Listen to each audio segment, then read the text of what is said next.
అమరావతి విషయంలో YSR Congress party U turn తీసుకుంది అనాలి. ఎందుకంటే అమరావతికి మద్దతు ప్రకటించింది ఒకప్పుడు. అమరావతి 2019 ఎన్నికలు అంటే అమరావతికి మొట్టమొదటైతే ఆహ్, రాజధాని అక్కడే ఉండాలి అన్నటువంటి పాయింట్ చెప్పింది. విజయవాడ, గుంటూరు మధ్యలో ఓ 30,000 ఎకరాలు ప్రభుత్వ భూమిలో పెడితే కరెక్టు అన్నటువంటిది జగన్ చెప్పాడు. అప్పుడు ప్రభుత్వ భూమే 30,000 ఎకరాలు.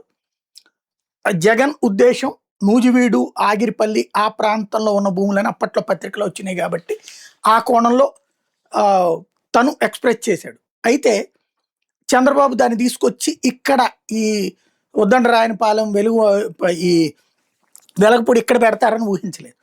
దాన్ని తను వ్యతిరేకించాడు. ఎందుకంటే ఒక కొత్త ఆ ప్రాంతంలో పెట్టడం కష్టం. అదే విజయవాడ ఔట్‌స్కట్స్‌లో ఉన్నటువంటి ఆగిరిపల్లి మధ్యలోనైతే విజయవాడతో లింక్ అయిపోతుంది అన్నది జగన్ ఉద్దేశ్యం.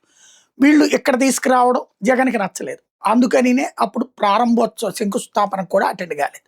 అది అసాధ్యం ఒక కొత్త నగరాన్ని సృష్టించడం. అది కూడా చుట్టూ హైదరాబాదు, చెన్నై, బెంగుళూరుతో పోటీ పడే నగరం సృష్టించడం అంటే అసాధ్యం అన్న ఫీలింగ్‌తో ఉన్నాడు. అందుకని ఆపేశాడు. దానికి అక్కడ కార్యక్రమానికి అటెండ్ కాలేదు. ఆ తర్వాతన ఆహ్, ఇతను వ్యతిరేకిస్తాడు అన్నటువంటి పాయింట్‌ని కాదు అని చెప్పడం కోసం 2019 ఎన్నికలకు ముందు ఆల్రెడీ ఇల్లు ఇక్కడే కట్టుకున్నాడు జగన్ అని రోజా, ఉమారెడ్డి ఇట్లాంటి వాళ్ళతో చెప్పించాడు కానీ తన నోటితో మాట్లాడలేదు. ఎన్నికలయిపోయాక కొన్ని రోజులు పోయిన తర్వాతన రాష్ట్రానికి అమరావతికి సంబంధించిన అభివృద్ధి గురించిన చర్చ వచ్చినప్పుడు అసలు 3 రాజధానులు పెడితే పోలేదా అన్నటువంటి పాయింట్ తీసుకొచ్చి 3 రాజధానులు అనడంతో వైఎస్ఆర్ కాంగ్రెస్ పార్టీ అందరిని ఉలిక్కి పడేలా చేసింది. కొత్త కొత్త చర్చలు తెచ్చారు. ఆ దేశంలో 3 రాజధానులు ఉన్నాయి, ఈ దేశంలో 4 రాజధానులు ఉన్నాయి ఇట్లాంటివి. బట్ మన చుట్టూ ఉన్న సమాజంలో, మన చుట్టూ ఉన్న దేశాల్లో, మన చుట్టూ ఉన్న రాష్ట్రాల్లో అసలు భారతదేశంలో ఎక్కడా 3 రాజధానులు లేదు. డెవలప్‌మెంట్ పరంగా చెప్తారు. ఏది ఇప్పుడు ఇండియాకే ముంబై అనేటటువంటిది ఫైనాన్షియల్ క్యాపిటల్ అట్లా వైజాగ్‌ని ఫైనాన్షియల్ క్యాపిటల్ అని, ఆంధ్రాకి హైదరాబాద్ ఉన్న రోజుల్లోనే చెప్పుకునేవాడు. నోటి మాట వేరు, అక్షరం వేరు.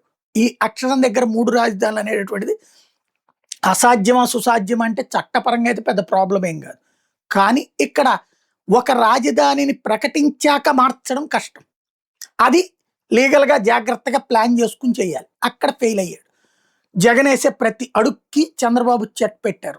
జగన్ వేసే ప్రతి అడుగుని అమరావతి రైతుల ముందు పెట్టి ఆపుకుంటూ వచ్చారు. కోర్టులలో కూడా ఆపుకుంటూ వచ్చారు. అట్లాగా 5 ఏళ్ళు గడిచిపోయినాయి. చివరికి జగన్ వాస్తవంగా విశాఖపట్నం అసలు జగన్ ఉద్దేశం విశాఖపట్నం రాజధాని. ఇక్కడ అసెంబ్లీ ఉండేటట్టు, హైకోర్టు కర్నూలులో ఉండేట్టు. ఇది మంచిదే. అది రాజధాని విశాఖ అని చెప్పాలి. అలా చెప్పడంలో విఫలమయ్యాడు. అది తెలుగుదేశానికి అడ్వాంటేజ్ అయింది. 3 రాజధానులు, 3 కథలు అన్నట్టు. ఇప్పుడు అమరావతికి వస్తున్నారా సాఫ్ట్‌వేర్ కంపెనీలు, ఇండస్ట్రీలు, పెట్టుబడులు అన్నీ వైజాగ్‌కి వెళ్తున్నారా? వైజాగ్. దెన్ క్యాపిటల్ అనేది ఇప్పుడు ఒరిజినల్‌గా చెప్పాలంటే డెవలప్‌మెంట్ అక్కడ అవుతుంది. ఇక్కడ ఒక నగరం. అయితే ఒక యాస్పెక్ట్‌లో కరెక్ట్. అక్కడ ఫ్యాక్టరీలన్నీ ఉంటాయి. రాజధాని ఇక్కడ ఉంటాయి. ఈ ప్రాంతానికి కూడా అభివృద్ధి సాధ్యమవుతుంది. ఇది ఈ ప్రాంత ప్రజలు కోరుకునేది. ఎట్లాగో ఇండస్ట్రీస్ అయన్నీ అక్కడికే వస్తాయి. ఇక్కడ అసలు ఏమీ లేకుండా మొత్తం వైజాగ్‌కి ఎక్కడోళ్ళు మళ్ళీ పరిగెత్తేదానికంటే ఇక్కడెక్కడ ఓ రాజధాని ఉంటే ఇక్కడ బ్రతుకులు ఇక్కడ ఉంటాయి కదా అన్నటువంటిది. ఇక్కడ కూడా డెవలప్‌మెంట్ ఉండాలి కదా అన్నటువంటిది విజయవాడ, గుంటూరు ఈ ప్రాంత వాసుల యొక్క కోరిక. అందుకనినే వాళ్ళందరూ అమరావతికే పట్టం కట్టారు. వైఎస్ఆర్ కాంగ్రెస్ పార్టీ తుడిచిపెట్టేశారు ఈ ప్రాంతాల్లోనే లేకుండా.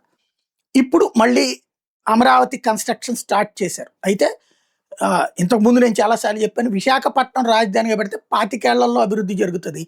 హైదరాబాద్ వాటితో పోటీ పడగలుగుతది. అమరావతి 50 ఏళ్ళు పడద్దా, 75 ఏళ్ళు పడద్దా అనేది లెక్కేసుకోవాల్సి ఉంటది. అది కాలానికి, పాలకులకి ఆధారపడి ఉంటది. 25, 30 ఏళ్ళు ఎవరిని పాలకుడిగా ఎన్నుకోరు. ఒకవేళ ఎన్నుకున్న బెంగాల్‌లో ఏమీ పీకలేదు అక్కడ. కలకత్తా అట్లాగే ఉంటది. లేపోతే ఒరిస్సాలో అట్లాగే ఉంటది. కాబట్టి ఇది విషయం ఏంటంటే హైదరాబాద్ ఏ పాలకుడు పీకేది కాదు. వాళ్ళకాళ్ళు చెప్పుకోవడం తప్పించి అక్కడ ఏ పాలకుడొచ్చినా అది నడిచిపోతుంది. బెంగుళూరు ఏ పాలకుడొచ్చినా చెన్నై ఏ పాలకుడొచ్చినా నడిపోతుంది. ముంబై ఏ పాలకుడొచ్చినా నడిచిపోతుంది. వీళ్ళుంటేనే అనేది ఉండదు. రాజధానులు అనేటటువంటిది ఎప్పుడు కూడా నీ ఆ కంఫర్ట్‌నెస్ ఆధారంగా ఉంటది. ఆ ప్రాంతపు వనరుల మీద ఆధారపడి ఉంటుంది. ఆ ప్రాంతపు యొక్క కంఫర్టబుల్‌నెస్ మీద ఆధారపడి ఉంటుంది. ఇది ఇప్పుడు ప్రస్తుతం అమరావతి కంఫర్టబుల్ అన్నటువంటి రూట్‌లో ప్రొజెక్ట్ చేస్తున్నటువంటి వేళ వైఎస్ఆర్ కాంగ్రెస్ పార్టీ కూడా తన స్టాండ్ మార్చుకుంది ఇప్పుడు. 3 రాజధానుల నుంచి అమరావతి రాజధానికి చట్టబద్ధత కల్పించుతున్న చట్టానికి అంగీకారం తెలుపుతున్నామని ప్రకటించింది. మద్దతిస్తున్నామని ప్రకటించింది. గుడ్. ఇప్పటికైనా అందరూ కలిసి, నేను మళ్ళీ మళ్ళీ చెప్తున్నా, రాష్ట్ర విభజనకు ముందు ఒక చారిత్రక తప్పిదం చేశాం. విభజన కావాలని ఆంధ్రా నేతలు మాట్లాడి, ఆ రోజున రాజశేఖర రెడ్డి అయినా, చంద్రబాబు నాయుడు అయినా ఒక నాశనం చేశారు. విడిపోయిన తర్వాతన మళ్ళీ రాజధాని అన్నటువంటిది పేరు లేకుండా ఇన్నేళ్లు నాశనం చేసుకొచ్చారు.